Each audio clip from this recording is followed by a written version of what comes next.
Okay, hello everyone. Hello everyone in the room, and hello everybody online.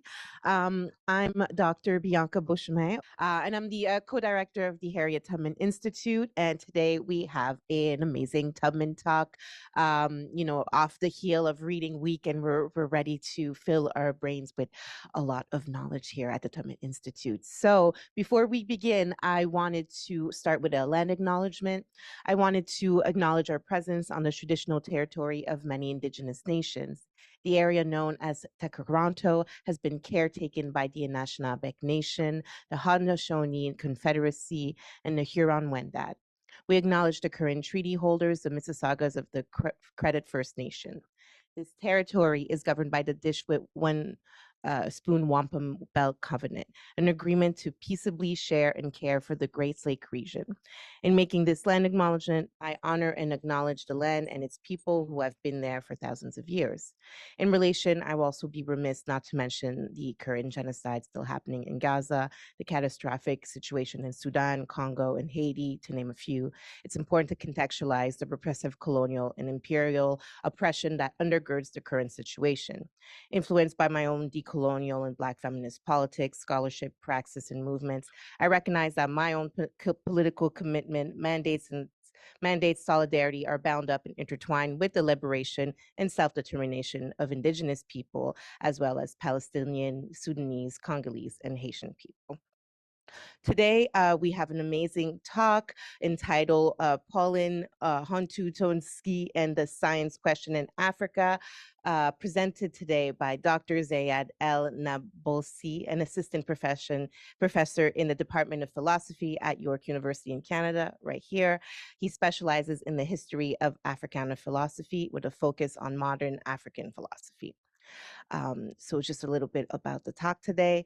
While Pauline Huntotonti critiques of what he called ethnophilosophy has been tremendously influential in shaping African philosophy, his later work on scientific dependency has not received the level of attention that it warrants. What is especially significant about Hutontoji, I'm so sorry, I know I'm butchering the name, his work on scientific dependency is that it approaches the issues from our four disciplinary angles: philosophy, history, sociology of knowledge, and political economy. At the meta-philosophical level, Hatuji argues that philosophy itself is dependent on science. He turns to the history of colonialism in order to understand the relationship between colonialism on the African continent and modern science. He doctor here will argue that Hontujochi's theory of scientific dependency still has much to offer for us today. Thank you so much, and everybody, please help me in welcoming Dr. Zeyad El Nabolsy. Thank you so much for the generous introduction and for everyone who made it to the talk, whether in person or online on Zoom. Okay, so I'm going to be talking about my book on Paulin Hontonji. It's called Paulin Hontonji. It came out with fingers.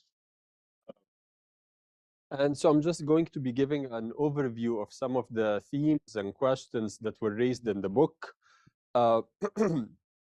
with the aim of kind of, giving you an overview of some of the elements of the book. Obviously, I cannot discuss everything in detail because we only have 40 or 50 minutes or so. But I'll try to touch on some of the key questions from different disciplinary angles. So, of course, primarily, I'm a philosopher, particularly historian of philosophy. But when working on this book, it was clear that Hontonji is also drawing on different disciplines, as I mentioned, political economy, sociology of knowledge, and history of science, of course. Okay, so this is Paulin Hontonji, cover of the book. So maybe I'll begin by saying something about the historical context in which Hontonji operated, and then I'll actually provide some biographical information. But Hontonji's writings, especially the most influential ones in terms of the critique of ethnophilosophy, which I'll describe later on. So the critique of ethnophilosophy uh, was a series of articles written in the 1960s and 1970s, and then published in book form in 1976. But anyway, so Hontonji's writings are marked by the hope and optimism of the 1960s, when many Africans thought that it was indeed possible to catch up with their former colonizers. So this is the era of optimism about African developmental possibilities. And here, of course, we mean developmental possibilities, of course, primarily in the economic sense, but also in the scientific sense, in the social sense, in the political sense, right? And the possibility of catching up created an intellectual environment where it was still possible to speak of a certain lack or deficiency in the epistemic achievements of African endogenous knowledge, without this being taken as a kind of treasonous move. Precisely because there was still hope that one could catch up. So the idea was you weren't stuck with what you had at a particular historical moment. There was the possibility that you could go beyond it. So in general, I think this period is characterized, of course, there are some defensive efforts, but there is a more critical or open attitude to the assessment of inherited claims to knowledge, okay? And I think this is, manifest in Hontonji's writings. And of course, this is the era of, as you can see, Nasser. So this is the era of Pan-Africanism and a kind of strong sense of self-assertion on the world stage. And then if you look at the context as it develops in the 1980s, so you basically have the collapse of such hopes in the late 1980s. The intellectual environment changed. So what happened? So a few things happened. So you could say that this project of the developmental state, what some people call, maybe the Bandung era state, is basically collapsing by this point in time. And the 1980s are a period of defeat in the sense that the development state is on the decline. A lot of African countries are being subjected to structural adjustment programs. And of course, this has effects on capacity to do research in higher education institutions. It also has effects in terms of brain drain and all of that, stuff. So by the 1980s, the possibility of catching up was seemingly foreclosed. And the hope that animated the leaders and intellectuals of the 1960s was in many cases abandoned. It's a kind of period of pessimism in the future. And the problem, of course, from our perspective in relation to this book, was that given this abandonment of hope, what happened was it became the case that admitting an inadequacy in one's intellectual heritage came to be seen as admitting the existence of a permanent lack or inadequacy at the level of epistemic achievements. Because with the foreclosure of the future, the past was all that remained. So you actually see in this period an attempt to redescribe certain limitations of endogenous African knowledge systems as actually achievements. So the idea would be to say, well, actually, no, they ought to be measured by some other standards. So you get to put it in a very simplistic sense, a shifting of the goalposts. And I can give some examples of that, in Q&A. And for me, what's interesting is that Hontonji is aware of the shift in his intellectual environment, and he actively resisted it and tried to preserve the optimistic spirit of the 1960s with its corollary of adopting a critical attitude towards inherited claims to knowledge. Okay, so this is for me what I find interesting in Hontonji in general. So this is just the contents of the book. I won't be able to, of course, spend time on all of the stuff, but just gives you a sense of what the book includes. So you have an introduction where I talk about some of the stuff I just talked about in more detail. And then you have the kind of textual part, the textual analysis part, when I look at Hontonji's writings, and I try to show that Hontonji has two main lines of influence. So one is the German philosopher Edmund Husserl, and the other one is the French Marxist philosopher Louis Althusser. And I try to show that actually they have, Husserl and Althusser, they hold not only competing, but even contradictory conceptions of the relationship between philosophy and science. So both of them at a certain level of abstraction, speak of philosophy as a theory of science, or the German term, more well-known term, is a Wissenschaftslehre. But of course, when you ask them, well, what does it mean for philosophy to be a theory of science? I think they give opposite answers and contradictory answers. So I try to iron out these contradictions in that chapter. And then in chapter 3, which I think is kind of the conceptual heart of the book, I show that what Hontonji says about the relationship between philosophy, science, technological development, and imperialism can be reconstructed as a kind of synthesis between the Hesse-Grossman thesis, which I'll talk about in a second, and some version of dependency theory, basically. And then in chapter 4, I have a discussion of colonialism and systematic undereducation on the African continent, especially with respect to the natural sciences. And then I have a discussion of the relationship between endogenous knowledge and modern science. And Hontonji prefers to use this term endogenous as opposed to endogenous. So endogenous as opposed to indigenous. For the reason that he thinks that the term indigenous, this qualifying term, is associated with a kind of static orientation, that when people are talking about knowledge, there's something that belongs in a museum, that it's interesting and everything, but it's not a kind of living tradition that's subjected to revision and so on. So there is a particular reason why he uses endogenous. And then I have a discussion of this problem of modern science and a classic problem in philosophy of science, which is the demarcation problem.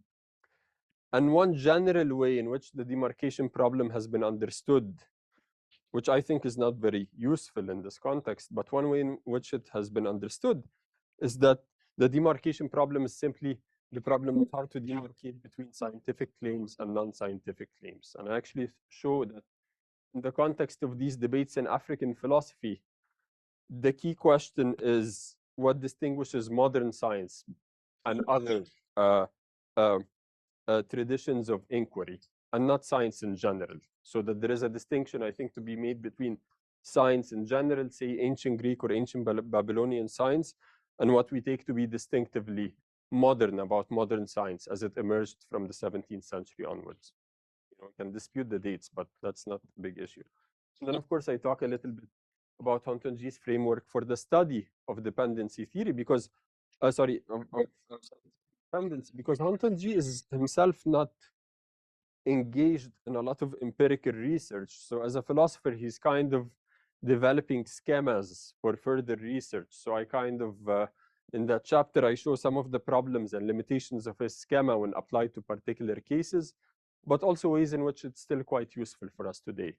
Drawing, of course, when this book was being written, of course, one big discussion that was being had to do with the problem of scientific dependency on the African continent as it manifested itself in dependency on COVID vaccine donations. With only South Africa being an exception, most other African countries were dependent on donated vaccines and so on, which led, of course, to all sorts of social problems. Okay, so that's kind of the overview of the book. Okay. So who was Paulin Hontonji? So he was born in 1942, and he was a teenager in 1960, the so-called Year of Africa, during which 17 countries attained independence, including his own country of Benin. Hontonji went to Paris and enrolled at the Lycée Henri IV in 1960 to complete his hypocani. I think it's pronounced hypocani, but if people have their French is better than mine, please correct me. In preparation for entry to the École Normale Supérieure in Paris, which was actually a route for many children of the elite in Benin at that time. And actually, Hontonji went to an elite school in Benin that was developed by the French as a kind of educational institute for the sons of chiefs and so on. I mean, I don't think Hontonji himself was the son of a chief. I'm not sure about that, actually, but he went to through this elite route. And so he studied in France with people like Louis Althusser. He took seminars with him. He interacted with people like Jacques Derrida. And of course, he interacted with people like Paul Ricoeur, who became his supervisor for his doctoral dissertation, which was on Husserl's conception of science as laid out in the logical investigation. So you can see already there's this early concern with the theory of science. But interestingly, Hontonji never really published any um, papers based on his research on Husserl. And he explains why in his memoirs, because in the 1960s, 1970s, there were these very heated debates where you had students, African students based in Paris, participating in these political and social debates. Of course, you have the circle around Présence Africaine who are participating in these debates. And Hontonji felt that his work on Husserl had nothing directly to say to these debates. And he had a kind of bad conscience about it, if you will, that he felt that as an African philosopher, he needs to have something useful to say to these debates about African development, how it should take place, what form it should have, and so on. So he never really published this stuff on Husserl. So in 1970, Ontonji returned to the African continent as a professor in Zaire, in Congo.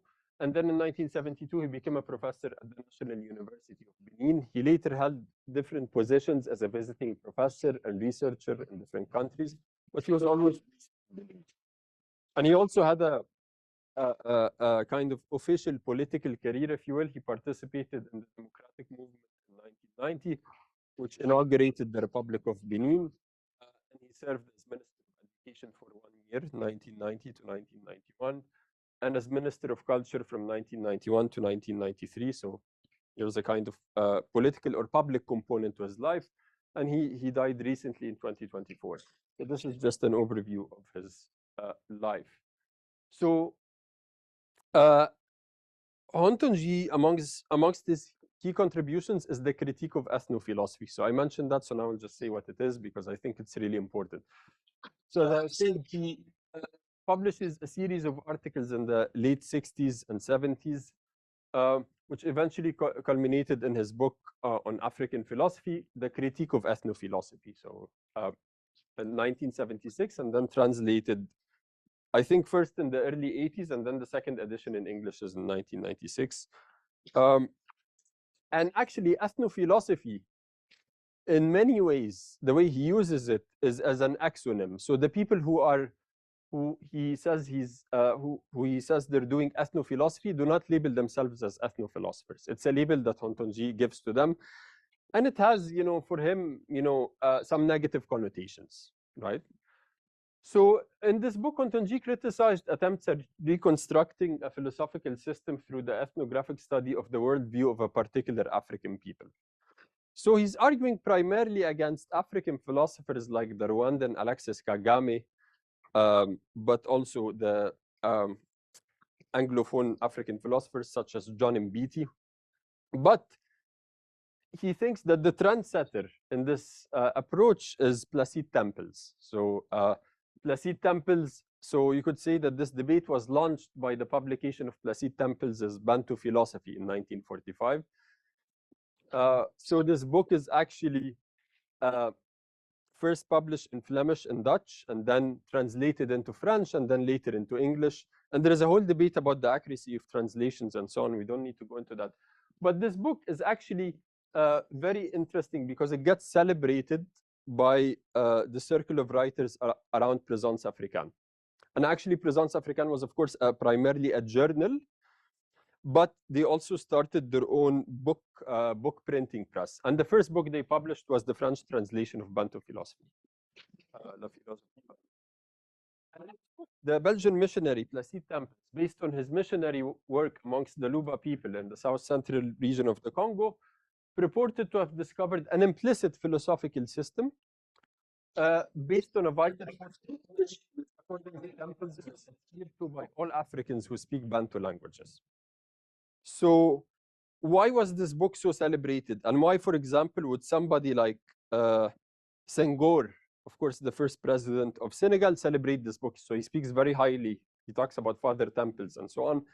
Well, one way to think about it is that Temples was writing in response to the claim that Africans are so inferior in terms of their cognitive capacities that they cannot be said to have philosophy.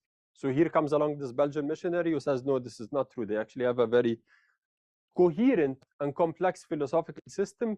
Maybe they don't articulate it explicitly, but you can see it's implicit, and I'm going to show you how you can make it explicit, as it were, okay? And so this looks like a good thing, you know. Why would Hontanji be opposed to this? It seems that Temples is doing something, you know, he's criticizing, you know, maybe some colonial assumptions, racist assumptions, and so on. So why would Hontanji really be upset by this? So Hontanji thinks, despite Temples' own intentions, what happens is Temples has created this approach to the study of African philosophy that has these negative consequences or negative structural features. So some of his key critiques of ethnophilosophy, and here trying to summarize, you know, in an abstract sense a little bit. So Hontanji says, well, look, one problem is the researcher almost always projects a philosophical discourse upon material, such as myth, which doesn't present itself as having any philosophical pretensions. So he says, well, look, of course, you can have a creation narrative, and you can try to articulate the metaphysical presuppositions of any creation narrative. But how do you know that you're not foisting these assumptions on the people who ascribe to or subscribe to this narrative? How do you know that it's not the researcher herself or himself that is foisting their views upon this text, as it were, which, you know, is primarily oral, but of course reduced into textual form at some point? And the other critique is that the ethnographic approach to discovering African philosophies presupposes what Hontanji calls the myth of primitive humanity. This is one of his critiques. So he says, I don't understand how you could talk of a Bantu philosophy, some set of philosophical presuppositions shared by all speakers of Bantu languages. And he says, if you contrast that with the way we talk about philosophy in general, where philosophy in many cases in any society is the product of disagreement about, you know, maybe ethical questions, political questions, epistemic questions, whatever. And Hontanji is really worried that when you talk, for example, about Igbo philosophy or Yoruba philosophy, that you're guilty of assuming some level of unanimity that doesn't exist there. And actually that this assumption of unanimity is itself a recapitulation of certain colonialist tropes about African societies, that they are not sufficiently internally differentiated to have deep disagreement. That it's a society where everyone agrees with everyone else in a particular African society. And he thinks that's just wildly implausible and not conducive to a really proper understanding. And of course, he wants to say there is something problematic with the juxtaposition between, for example, let us say, Hausa philosophy, Yoruba philosophy, and comparing them with philosophical views ascribed to individuals from the history of Western philosophy. So you have, for example, Descartes, and then you compare Descartes' account of the relationship between mind and body with the relationship between mind and body as it is articulated, for example, in Akan philosophy in general. Okay, so he thinks there is something strange. Moreover, he thinks that this discourse of ethnophilosophy involves implicitly and sometimes explicitly a search for an essential difference in power between African peoples and Western peoples. That actually what these people are doing when they do ethnophilosophy is they're trying to show that Africans have philosophical assumptions which are radically different from any philosophical assumptions you might find in the West. And sorry. And this criticism also is to be understood in a particular political context. So I mentioned, of course, this Hontanji's critique of Placide temples, but he also had an earlier critique of Placide temples by Aimé Césaire, where Aimé Césaire in Discourse on Colonialism says, oh, look, Placide temples has discovered that Bantu speakers in the Congo actually don't really care about, you know, material well-being or something like that. They care about respecting the hierarchy of vital forces. And I mean, Césaire, if you know Césaire, he's being very, ironic, and, he's engaged in this mockery against Placide temples. So there is a kind of political context here. Okay. And there is, of course, I think, an aspect of his critique of ethnophilosophy which has not been noticed or not been remarked on, I think, in the secondary literature, which there is a Kantian component. So this is a more, explicitly philosophical aspect of the critique. So the ethnophilosophers, so Ontonji says in this article from 1987, he says that the ethnophilosophers have received from the pre-Kantian tradition and have accepted without any criticism a certain idea of the object of philosophy. So philosophy is about the existence or non-existence of God. It's about whether there is an immortal soul, or whether we can prove that there is no immortal soul, whether the universe has a beginning, and so on. So, and actually, when you read the writings of ethnophilosophers like Mbiti, for example, in his African Religions and Philosophy, he's really interested in these questions. So he's trying to understand what are the philosophical views with respect to, for example, whether the universe was created or not, or had a beginning in time or not. And to give you some context here, of course, Kant had this view that all of these questions, these classical questions in metaphysics, were in a sense illegitimate. They were an attempt to go beyond the limits beyond which reason cannot operate properly.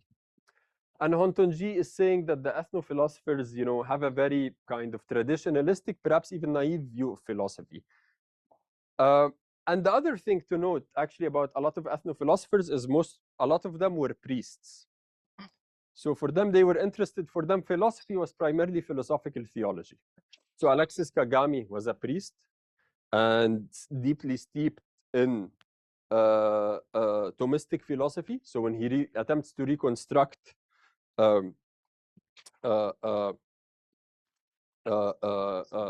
philosophy in Kinyarwanda, he says, well, actually, it turns out that these people believe something more or less like what a Thomist would believe. So this is how it. And you also have people like John Mbiti. John Mbiti is also a priest. Anyway, so there is that component, this critique of a theological understanding of philosophy.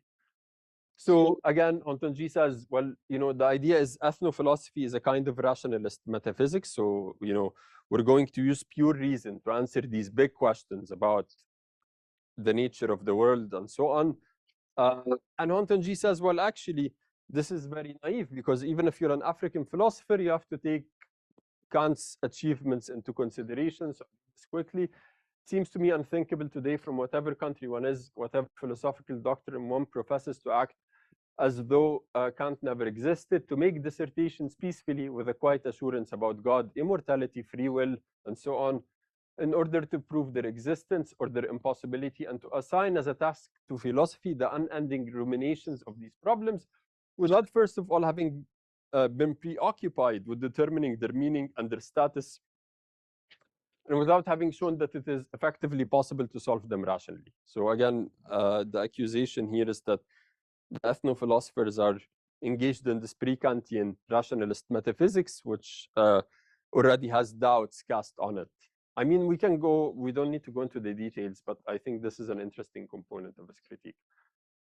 So I think to understand the Hontonji, and I go into detail in the book on this, I think we might think of him as taking Kant's critique of pure reason on board, while appending the first part of the German ideology at its end in place of the chapter on the history of pure reason.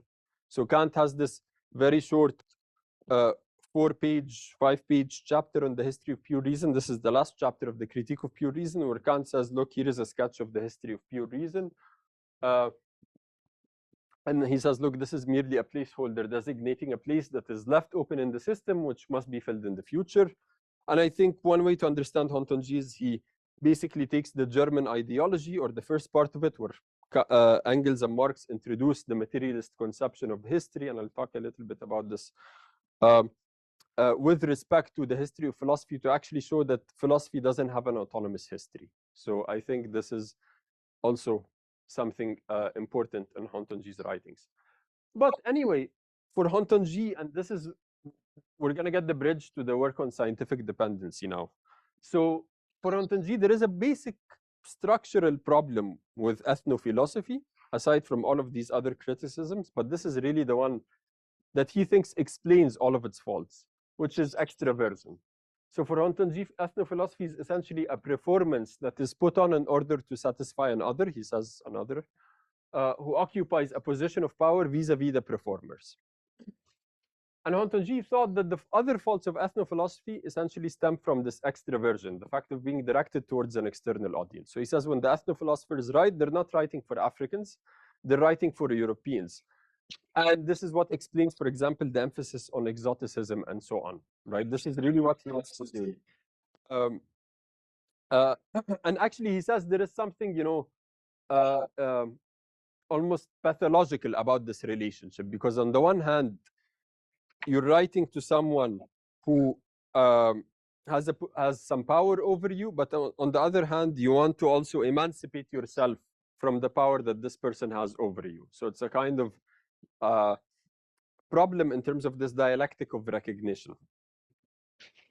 Okay, so from there he goes to a kind of sociology of ethnophilosophy. So when I mentioned earlier the sociology of knowledge, Hontonji even contends that ethnophilosophy is the byproduct of underdevelopment. And here you can see this kind of, if you will, historical materialist approach. So one way to understand what someone like Marx does when he does ideology critique is that first you show that the position you're arguing against is false or incoherent on its own terms, right? So this is just at the level of disagreement and at the level of argumentation. And actually you show that it's so false that it's kind of absurd why anyone would hold this. But then you posit a functional role for it to say, well, actually it's absurd, but if you understand its functional role, this is what explains why people hold this view. So, and you can see, it's not just Marx, but people who are writing, for example, on race science to try to, first you show, of course, that race science, for example, in the 19th century, Victorian race science involved some obvious errors even by the light of the people who were making them. But then you also want to explain, so why were people making these errors? And why was this discourse taken up and celebrated, given institutional scaffolding and so on? And that's where you bring in the social and economic structure. So you can think of Hontonji as doing something similar, shows that ethnophilosophy involves some almost absurd assumptions and then explains why it's being given so much space if it's so absurd. And he wants to say something like, well, look, ethnophilosophy is really perfect as a solution for a problem that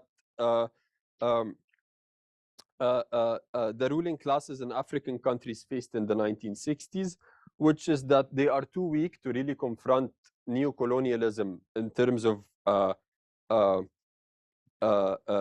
at the level of political and economic projects. But what they can do is produce a kind of culturalist discourse, right? So you might not be able to end economic dependency, you might not be able to end scientific dependency, but what you can do is say, I'm going to develop this intellectual discourse that defends, traditional social values or something, because this is not really as difficult.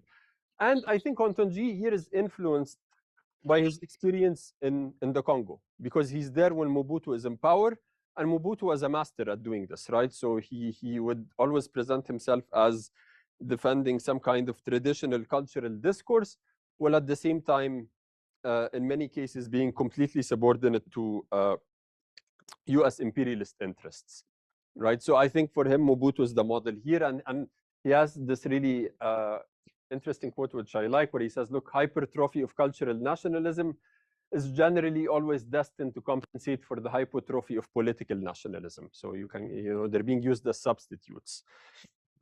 So this is why Hontonji really goes after ethnophilosophy. It's not really for him just a matter of the future of African philosophy as an academic field. He thinks there are political and social stakes And the reason I say this, because if you read Hontonji's writings, he's often very aggressive. And I had a graduate seminar in the philosophy department a couple of years ago on Hontonji, and the students were reacting, well, why is he so aggressive? We don't understand. But then you can see the context that for him, it's not just an academic pursuit, if you will. So Hontonji, and this is from his book, African Philosophy, Myth and Reality. He takes on this Marxist thesis that the history of philosophy is itself not autonomous. So he says the history of philosophy is not autonomous and does not draw from itself the law of its own development, which is determined in the last analysis by the historical production of material goods and that of the social relations of production. So again, he thinks that this socio-economic conditioning of philosophy is not something unique to the discourse of ethnophilosophy.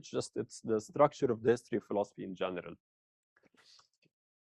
And of course, here you have the classic Marxist qualification in the last analysis. I won't go into detail on this, but this has always, of course, been a source of contention. What does it mean to say in the last analysis? Anyway. And you can see, I think, Althusser's influence on Hontonji very clearly. So Hontonji says, the great philosophical revolutions are always the sequel of great scientific revolutions, so that philosophy is organically, and he really likes this notion of organic links, he uses it a lot, organically linked in its growth and evolution with the birth and development of the sciences. So why am I introducing this stuff? Well, in part because this is the bridge that gets us from the critique of ethnophilosophy to the work on scientific dependency. Because here you already start seeing that there is a thesis that amounts to something like, well, philosophy depends on the sciences in some strong sense. And that in a sense, the fate of African philosophy is dependent on the fate of the sciences on the African continent. So I think this explains his intellectual trajectory, if you will. So Althusser in philosophy says Hegel was not wrong to say that philosophy takes wing at dusk when science, born at dawn, has already lived the time of a long day. Philosophy is thus always a day behind, a long day behind, actually, the science which induces the birth of its first form and the birth of its revolutions, a long day which may last years, decades, half a century, or a century. And the context here, of course, is Althusser is talking about there is this debate in the 1960s and 70s about why is Marxist philosophy relatively underdeveloped compared to Marxist studies of history, for example. And Althusser's answer is to say, well, look, actually, philosophy is the product of reflection on a mature science, or is the product of attempts to solve problems that arise in the course of the development of a science, and that historical materialism is still a young science. So as soon as historical materialism develops, maybe a century later, we're going to have proper Marxist philosophy. And then he has a retrospective look where he says, well, actually, this is, for example, the relationship between Galilean mechanics and something like Cartesian philosophy, and also the relationship between Euclidean geometry and something like Platonist philosophy. Right? Those are his examples. And actually, Hontonji repeats these examples word for word. I just didn't put them up. So then you get this notion, as I was saying, that philosophy is parasitical on science. So Hontonji says, philosophy will not really take off in Africa until the other disciplines have done so.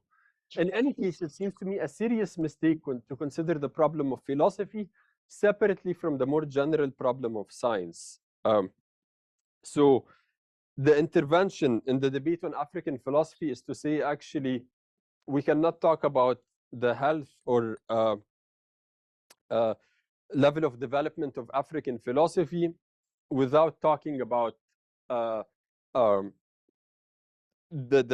existence or non-existence or the health or problems associated with scientific disciplines on the African continent. And here he's using science quite broadly. I think he means the natural sciences, but also the human sciences. More generally, kind of first-order sciences, and philosophy is a kind of second-order science. I think this is the relationship. And then, okay, so the technology aspect is important because this is going to give us the link to the discussion of the impact of colonialism on the African continent. Okay, 5 minutes, okay. So very quickly, so he says, well, these scientific revolutions upon which philosophical revolutions are dependent are not purely discursive events, but rather theoretical effects in the field of discourse, and of experimental practices which inform science throughout practices organically linked to human material practice as a whole, and hence dependent on the development of technology and therefore of the productive forces. So then you get, again, this Marxist schema. And so I said I'll introduce the Hessen-Grossman thesis. So Boris Hessen writes this famous paper in 1931, which is often seen as inaugurating externalist histories of science, where he says science develops out of production, and those social forms that become fetters upon the productive forces likewise become fetters upon science. So here you have a component, the Hessen thesis, and then the second component on Hontonji's argument is derived from some version of dependency theory. I mean, there are competing versions, but you have some general account which says something like capitalism as it was introduced in the colonies was essentially based on pillage. Colonial capitalism was more interested in external demand than internal demand. It wasn't interested in turning the primary products into manufactured goods in the colonies, and thus the development of technology was inhibited. I mean, that's the thesis that I really care about. The development of technology was inhibited because with the Hessen-Grossman thesis, you also have this claim that the development of science is dependent on technology. And okay, I'll skip this part. I mean, Hontonji just repeats the same thing. You know, capitalism in the colonies, especially in the African context, was a kind of moribund form of capitalism. It didn't stimulate production and technological development in the way that Marx and Engels talked about it in the Communist Manifesto, right? Which is a kind of ode to the marvelous productive powers of capitalism, amongst other things. But so, okay, then we get to the argument. So this is really, I think, the conceptual core of the book. So first, there is the premise derived from the Hessen-Grossman thesis that social structures that impede the development of productive forces, so technology, impede the development of science. Second, you have the second premise, which is that the form of capitalism that was introduced in African social formations through colonialism impeded the development of productive forces, and then in some cases led to deindustrialization. And in the book, I go into some examples of that. I mean, I'm not an economic historian, but I've been trying to understand some of these debates. So this premise is derived from some version of dependency theory. So conclusion, we arrive at the conclusion that colonialism was a social form that placed fetters upon the development of science in the colonized social formations. So I think this is basically Hontonji's argument, and in my book, I'm trying to make it as clear as possible. So back to philosophy then. Philosophy is dependent on science in some strong sense, as we saw. This is Hontonji's view. And then you have the second premise, which is social forms that place fetters on science, place fetters on philosophy. Colonialism was a social form that placed fetters on science. Therefore, colonialism was a social form that placed fetters on the development of philosophy. And I'll just conclude on the slide. You can run, of course, the same argument with neocolonialism. So this gets us back to the critique of ethnophilosophy and the idea that ethnophilosophers are naive about the structure of the world that makes their discourse possible. Okay, I'll stop here because, okay, this is just the transition into the details on the work on scientific dependency. All right. Thank you so much, Doctor. That was a very illuminating talk. I definitely learned a lot. I wanted to open up. I have a question of my own, but I need a little time to have it marinate a little bit. But I was going to invite anybody in the room or perhaps online that has any question to start off the Q&A. Pleasure to meet you, Doctor. So this, I had a class break before this, so only caught part. But I wanted to, if you can provide further context with Hontonji's infatuation with, I think he said Mobutu, and was he a follower of his? Was he disbelieving in his philosophy? Was he? Did he ever get to meet him? Like, just that context of that relationship, I found fascinating. Yeah, so this is my fault because I ran quickly through the slide, but I think actually the point that I was trying to make was that one reason why Hontonji might have been so sensitive to ethnophilosophy and sensitive in terms of being very critical of it and sensitive to its potential political damage is that because he was in the Congo, this was his first job, was teaching in the Congo, and he got to see how somebody like Mobutu, could use this discourse of cultural authenticity as a mask and as a way to kind of cover for the lack of what Hontonji would call political nationalism, right? So he says here you have some form of cultural nationalism being used to mask the absence of political nationalism. So I don't know if he ever met him, but he was definitely in the Congo in the early 70s. So that was speculation on my part, and so I thank you for that, because it's clear I didn't give an account of this that was as clear as it should have been. I appreciate that. Thank you. So I'll ask my question. Oh, and or I'll just jump in, and then go to you, Dr. Bawa. But you mentioned, I thought the analysis that he's providing and you're providing providing all the context, and there was something. There's like definitely a political project to ethno philosophy. But on one of your last slides, you highlighted the ways in which perhaps ethno-philosophers are understood as naive. I'm just, is that like a very generous take? Okay, yeah, because if, well, yeah. So I think from Hontonji's perspective, one aspect of that is to think that, look, you could, and a lot of philosophers have this view, which is that philosophical discourse is kind of autonomous from its social context, from its political context, and this manifests itself in the way, for example, that intellectual historians versus historians of philosophy will approach the same text and figure and so on. And I think what Hontonji wants to say, so Hontonji is obviously he has these Marxist commitments, so he doesn't believe that philosophy can be autonomous in this sense.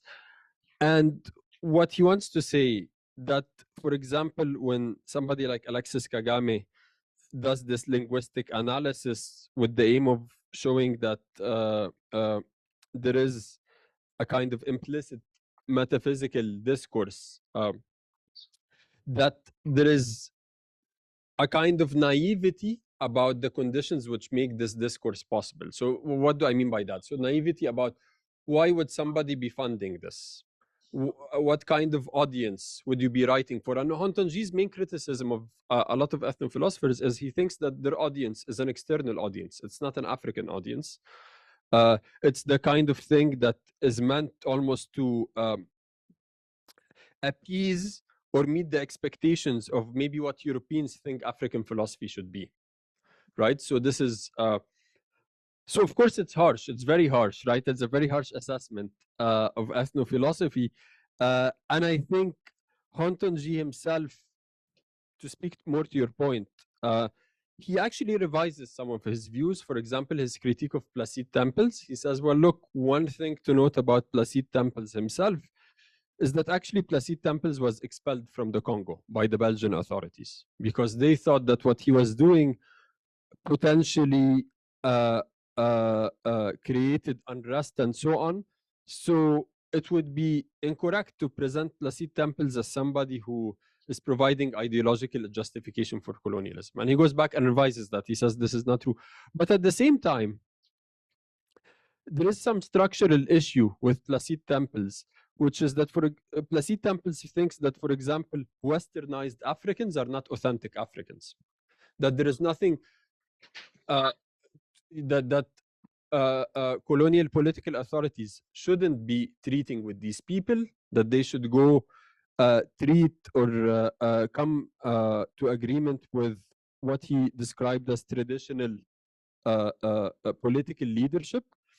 So I think there is a political component here as well, right? And of course, there is in many African societies in the colonial period, there was definitely a deep contempt for those who were described as educated Africans. So you see this, for example, in British colonies in parts of West Africa, a deep contempt for this notion that you have deracinated African intellectuals who are now just engaged in sedition because they've been severed from their roots and so on and socially dislocated. So I think you're right that it's a harsh critique of ethnophilosophy, but I think if you take it in its historical context, there was also a corrective critique because ethnophilosophy was the dominant mode of engaging in African philosophy.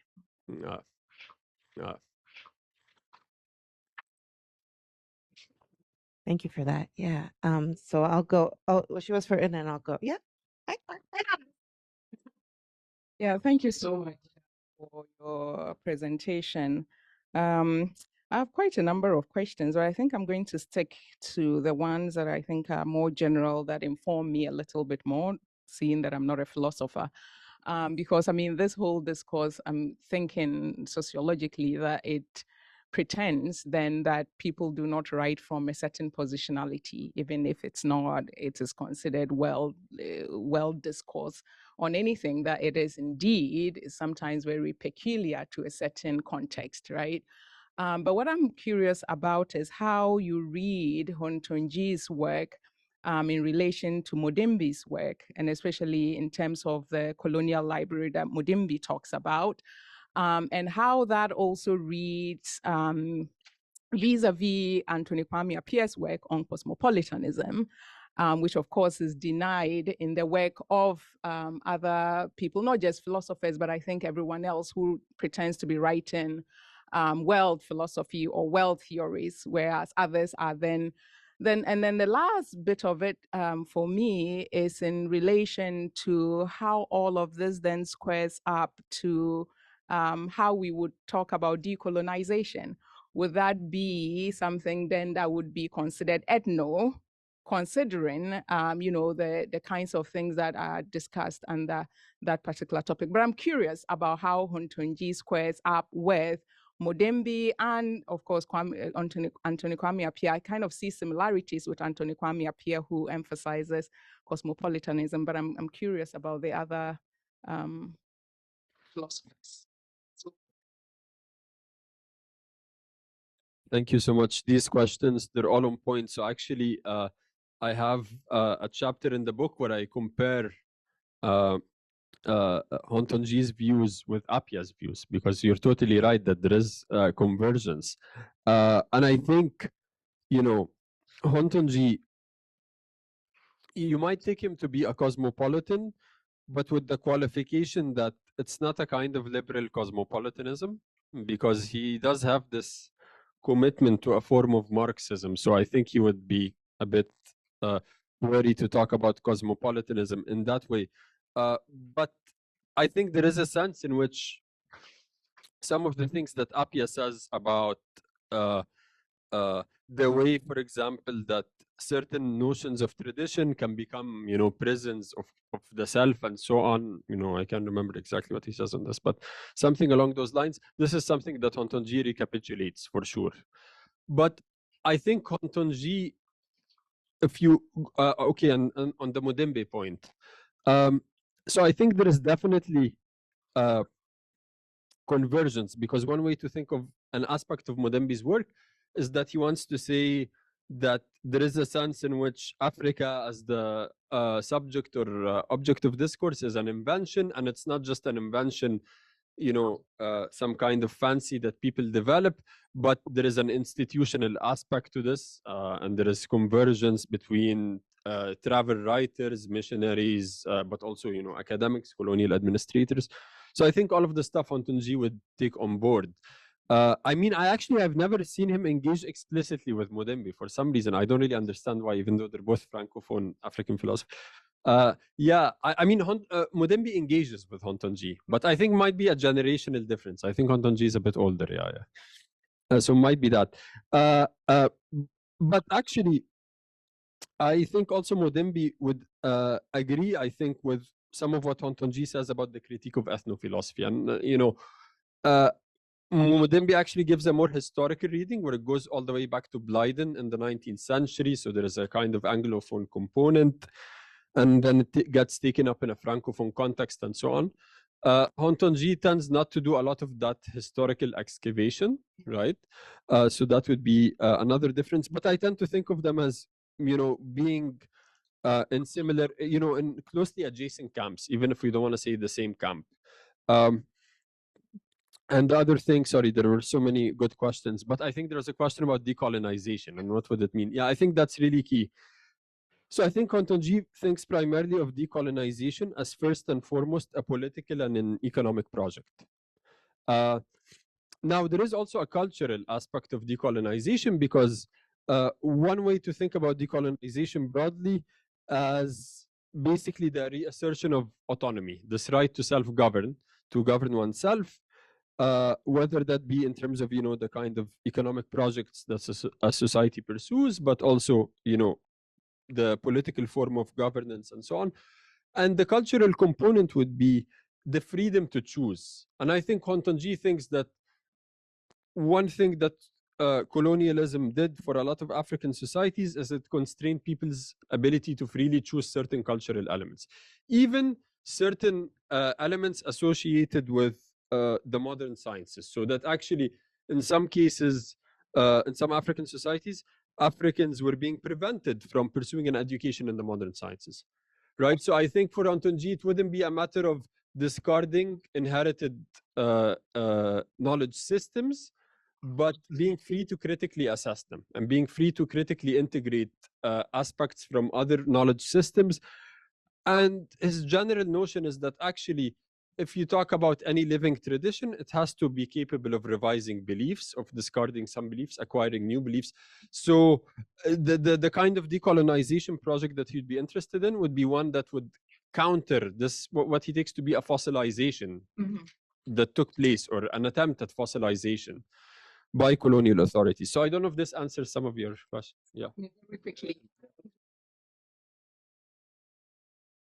So in that sense, then, I'm curious about whether, and again, who are the pure ethno-philosophers that they were critiquing? Because if I think of the ones that I know, not a lot, clearly, I don't read any of those ones as being very parochial in that sense.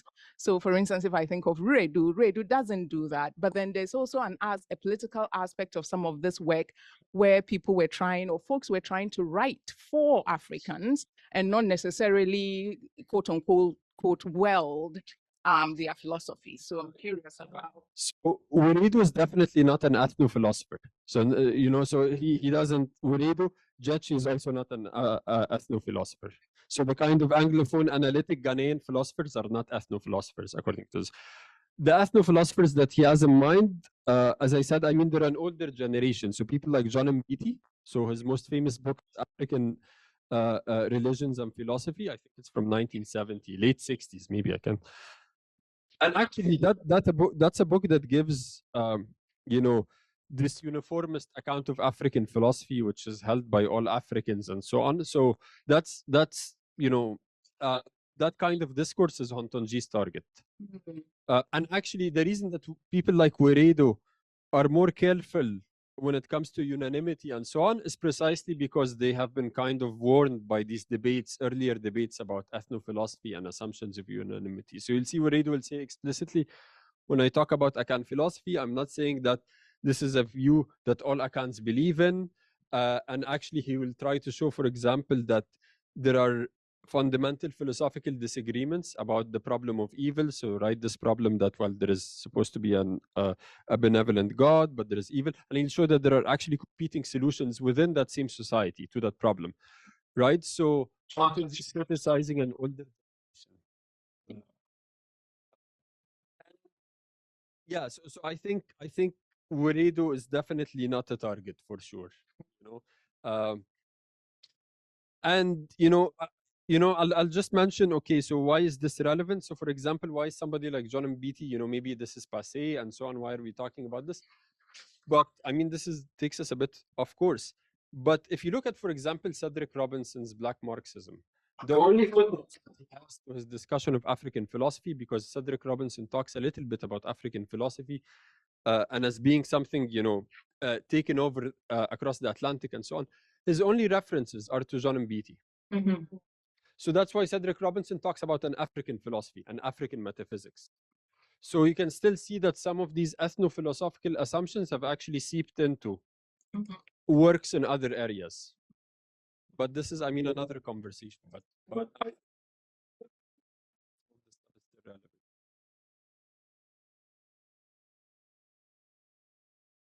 I have to.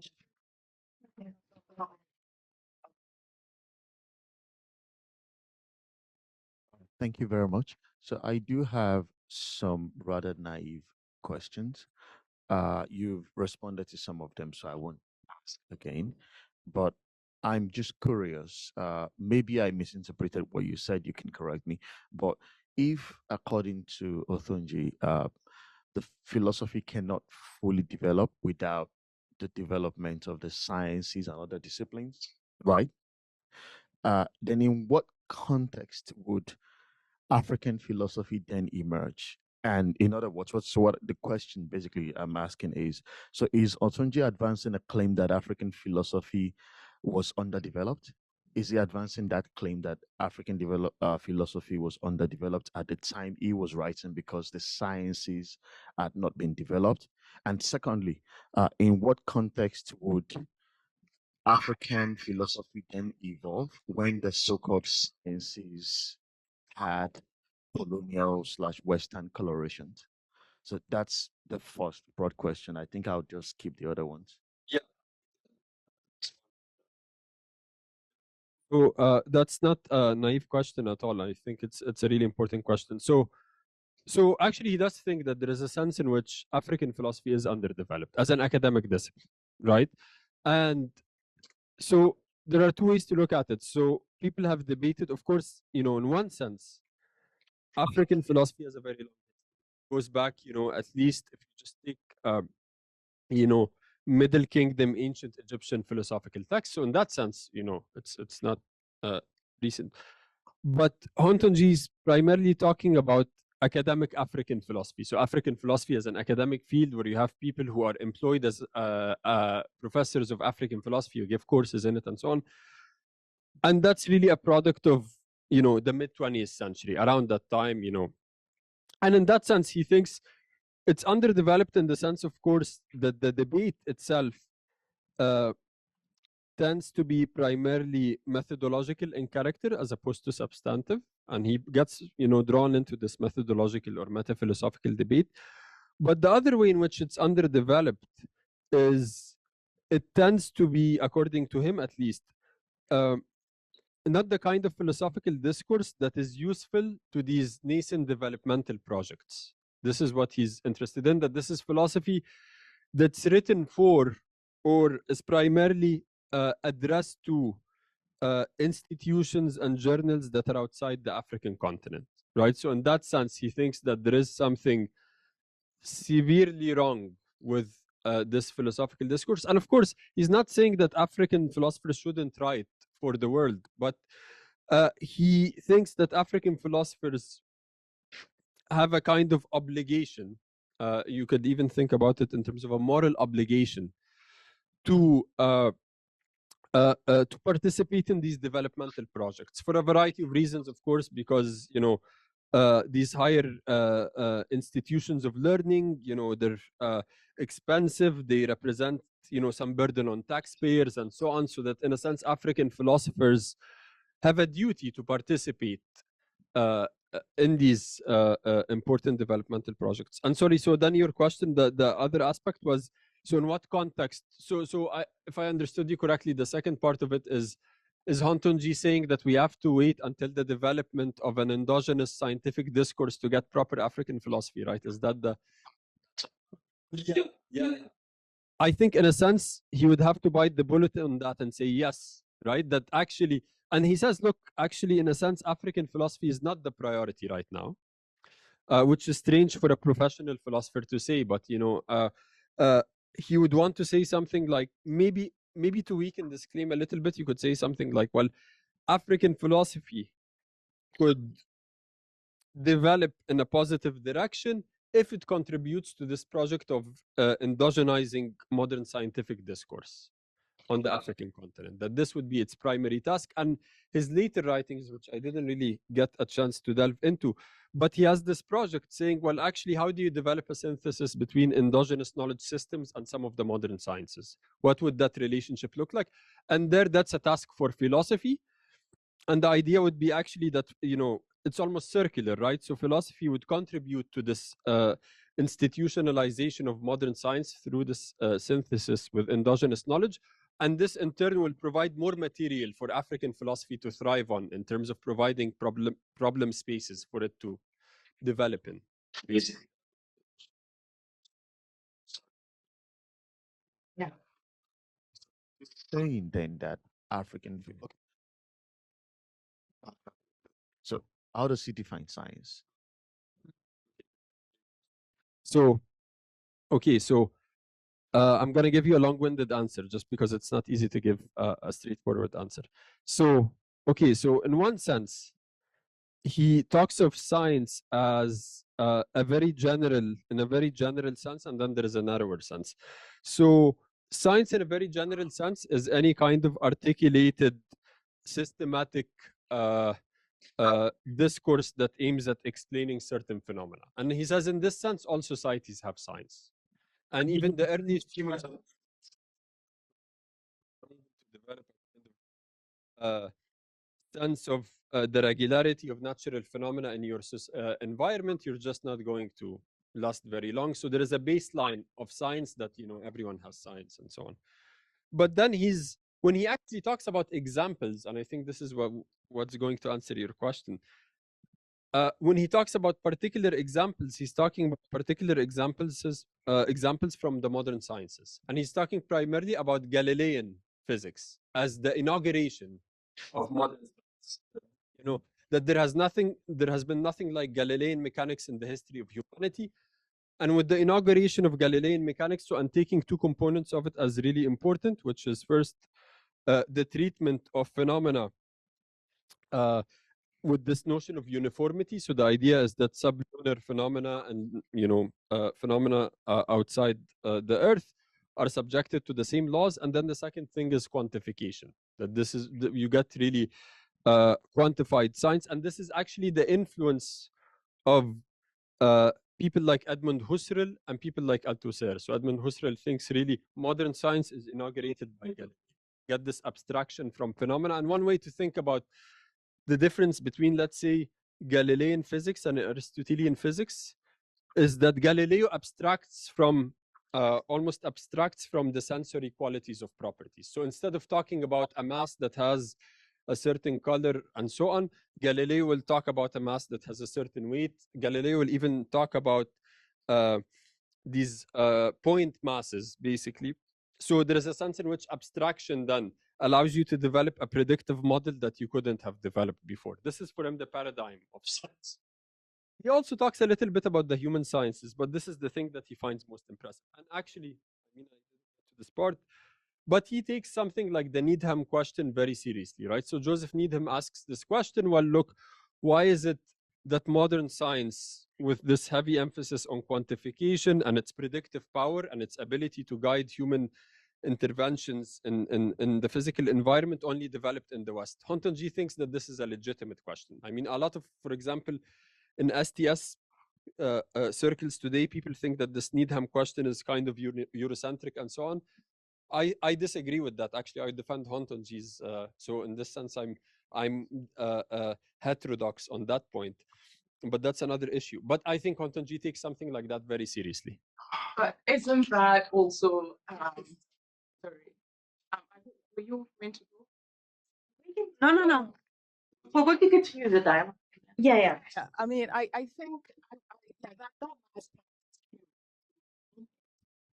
development of science and where scientific knowledge actually originated from, and or who was able to then maybe, to use another word, sell it as BS, right? Like almost only as BS. So for instance, Chakraborty talks about provincialism in Europe, a really important article on it. And even if we go to Anthony Kwame Appiah's own work, where he talks about, the origins of knowledge of various things that have been assembled And we understand that other societies have always had, scientific knowledges and other things. And that in the end, the West has sold it as if that scientific progress has only emerged from the West. So that's one aspect of it. The other thing is the sense in which modernization discourse is being used here, right? Like, it's almost as if when you talk about modern science, that you are almost equating it with sort of the colonial, not you, but like, Right. so there's this colonial import of it that then automatically assumes that societies on their own didn't know what they were doing, didn't have any of this, and then ignores the wider world of other things that were happening before them. And just because we can all say Galileo doesn't mean that there weren't others before Galileo, or that his ideas weren't in fact influenced by these other earlier thinkers. So that gets, I think, to the core of the issue. So I think we have to distinguish very clearly, again, between the claim, which I think Hontonji is committed to, which is that all societies have science, and the claim that there is something distinctive about modern science. And this emerged in... Or European Western okay, so here's the interesting thing. So I think he thinks that, okay, two things. So modern science emerges in Europe, but it's not essentially or inherently European. Right? It emerges in Europe because he has this view that actually it is associated with the rise of capitalism, and capitalism, in its fully developed form, happens to emerge in Europe for historical reasons. But he actually is very hostile to the notion that there is something. Well, actually, sorry. This is going to help clarify if I can, because I didn't get to this stuff. Let me see if I, so that I'm also not putting words in his mouth. Sorry, I'm trying to pull up the...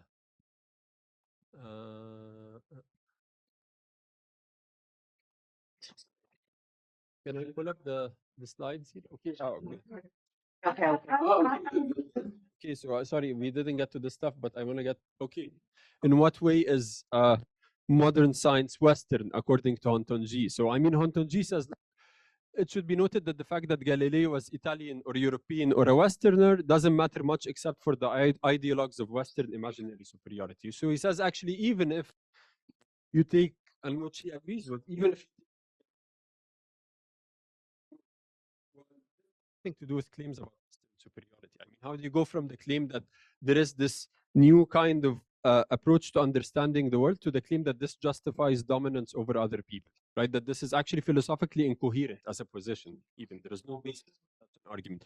Now, this is an argument that apologists of colonialism made, for sure, 100%, but they're confused, and we shouldn't follow them in their confusions. I think this is Hontonji's point. And then you have another example, the ideological claim that modern science should be considered as Western proceeds from a narrow version of history that doesn't take into account the complex interactions between cultures. So again, there is a point about, of course, a lot of the things that we associate with modern science as it emerged in Western Europe. So take, for example, the repudiation of the authority of the classical Greek tradition. In part, that was the product of interactions with the rest of the world. I mean, you saw it, for example, in the way that Europeans approached, for example, botany in the Americas, in the discovered Americas, which showed them actually that their inherited framework for botanical science is inadequate.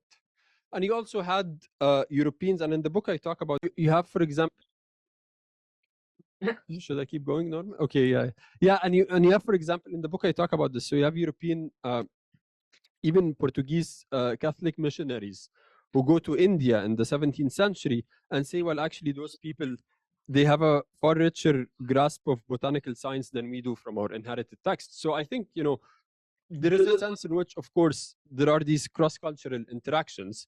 But I think that's one claim. And then there's a stronger claim, which is almost like a stolen legacy argument, which is to say, actually, this notion of universal quantification was something that was developed elsewhere, and then Europeans came and stole it. I think there is no evidence for that latter view at all. I don't think I've ever read anything that there is strong evidence for that view. So I think we have to distinguish between the weaker claim and the stronger claim. And then the last thing, just on Galileo. In fact, Galileo's intuition, this is Hontonji, though really a turning point in the history of thought in Italy and on the continent, was made possible, at least to some extent, by the overall economic, social, and intellectual evolution within and beyond Europe. So I think he wants to again bring it back to this rise of capitalism stuff, right? That there is nothing special about the European spirit. It just so happens for a variety of contingent reasons that the conditions which were necessary and sufficient conditions for the emergence of modern science were actualized in this part of the world. So I don't know if this answers your question a little bit. But Hontonji, but I think you're totally right that Hontonji is not on board with the contemporary decolonial framework for understanding the history of modern science. I think this is totally correct. Okay, so I'm going to, am I on the mic? Okay, so I'm going to ask a question that doesn't necessarily need to be answered right now since I'm going to be mindful of time. So I'll just like pose the question and how it was developing. I think that the question that I was thinking about was a more so to what ends question, because as you engage the critique of ethnophilosophy and brought in some of the material factors and sort of the first argument that talked about how social structures that impede the development of productive forces impede the development of science, I just started to think about something that Ochieng Okoth had wrote, in that he talks about how in the post-independence period, the development and even the underdevelopment of national productive forces meant repression of progressive struggles in spaces. It signaled the end of ideological debates as people on the African continent focused on these traditional questions, and in these traditional estimations, they claimed that class did not exist in African societies, and so you weren't necessarily addressing the context so that people within them could actually stimulate deeper discussions on economic policies. And then as you were talking about sort of the development of field and disciplines and how you need these sort of, you know, philosophy only develops after these other disciplines develop, I was just thinking about the Caribbean context in which discipline development or the development of academic fields, every time they develop, they have a class character and also geopolitical interests that get involved. And so it's not sort of a neutral import in that sense. It's that people are educated in a certain way. And when the Caribbean University was created, and I'm thinking about the University of the West Indies in this sense, even though the founder was a radical person who knew about Marx, he wanted to develop a neutral university so that the people that were educated within it could still be identified outside of the Caribbean context as still being educated. And what that in effect did was had the same condition in the sense that economic discussions that were non-ideological, you know, pro-capitalism didn't happen within UE. And so I was just thinking, like, if we say that these fields or disciplines need to be more deeply developed on the African continent, to what ends? Who are we developing and for what class character? Because I think that now, anytime a university or a school is created, the geopolitical or class character that is being served in these creations are often US-led imperialist capitalism. And so then are we really, can we ever say that we're creating anything new or distinct or unique in our own societies? And so to what ends are we, you know, learning or educating ourselves? And so it's not a question to be answered now, but one to be posed. I don't know if you have a few. Yeah, so actually just very briefly on the first point. So actually in the book, I have a fairly detailed discussion on the African socialism stuff, right? Because I think there is a kinship between African socialist discourse and the way it was used against African Marxists and ethnophilosophy.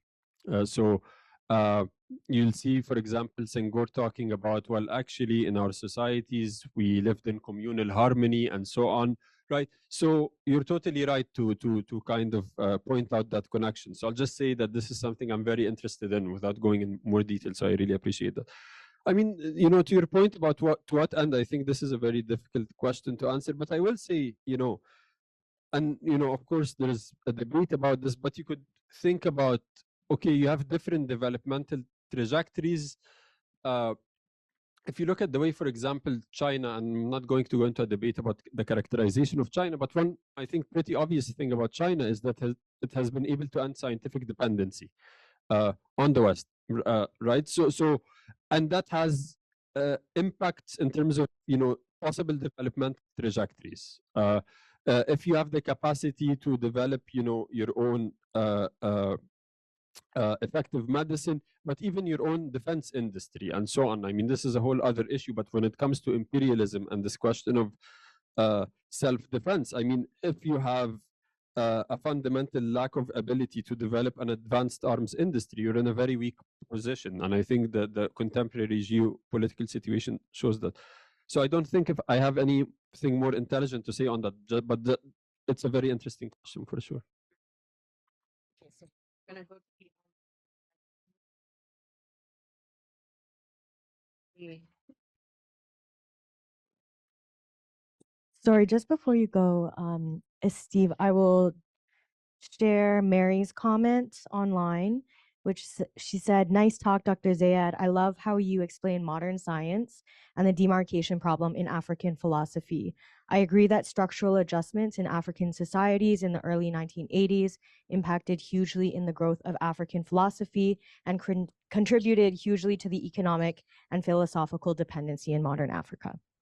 And now I'll pass it on to you, Steve. Please go ahead.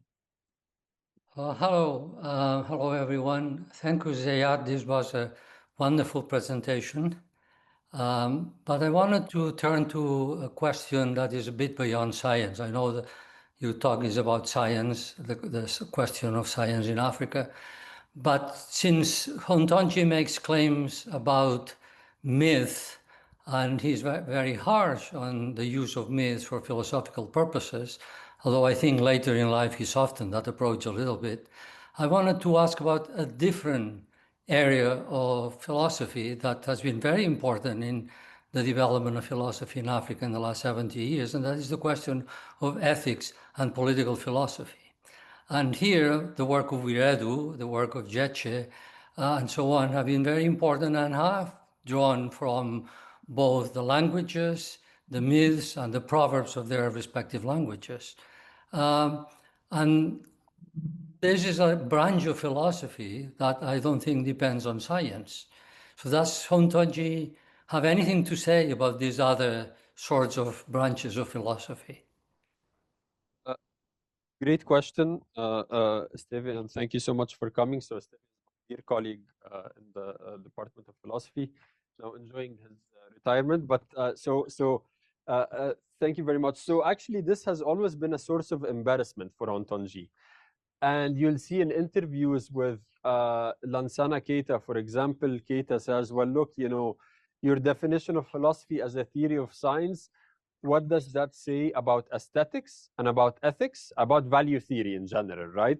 And Hontonji doesn't have a good answer except to say, well, actually, of course, yeah, these areas are parts of philosophy that are very important. They're just not as important as philosophy as a theory of science, right? So in that sense, you know, to answer your question very quickly, he doesn't have a good response to you. And he acknowledges that. But then the other aspect, which is to say that he does, of course, write about universal human rights and so on, right? So it's, you know, it's not his main area, but he writes about it, and he, you know, he sees it as part of the struggle against particularism, you know, as you can imagine when he's talking about, you know, this notion of universal human rights. So I think he doesn't really have a good answer, and I think it's probably his fixation with philosophy as a theory of science that leads to these limitations, and probably limitations that are inherited from his Marxist context. I mean, of course, as you know better than I do, that this question of value theory from a Marxist perspective is a very complex question. There are people who will describe Marxism or historical materialism as an amoral kind of discourse, or that it reduces ethical discourse to ideological discourse, right? So I think there is that problem in the background as well. So I don't know, I can't give you a better answer than to say it's a limitation for some of the reasons we just mentioned, for sure. All right, thank you. All right, so I believe we are at time perfectly. It is 4 o'clock, and wow, what a generative talk and Q&A. Thank you so much, Dr. Zeyad, and everybody. Please help me in thanking for and all the claps online as well. Thank you so much. And Right. And everybody who wants to come to our next Tubman Talk that will be happening November 6th, check out our website and check out our newsletter as well. All right. Thanks. Bye.